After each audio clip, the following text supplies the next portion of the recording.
आज आपण शिकूया सिंपल पास्ट टेन्स म्हणजेच साधा भूतकाळ.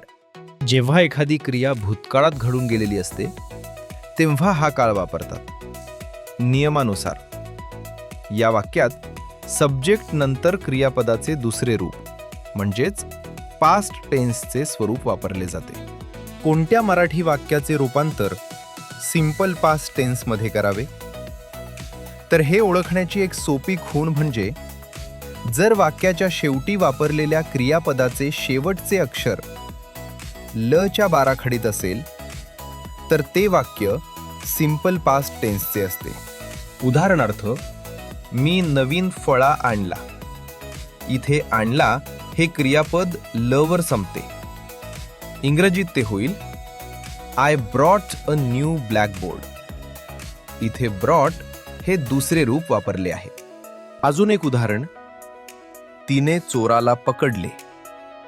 इंग्रजीत शी कॉट अ थीफ. कॅचचे दुसरे रूप कॉट वापरले आहे. असेच सोपे इंग्रजी शिकण्यासाठी आत्ताच लाईक आणि सबस्क्राईब करा.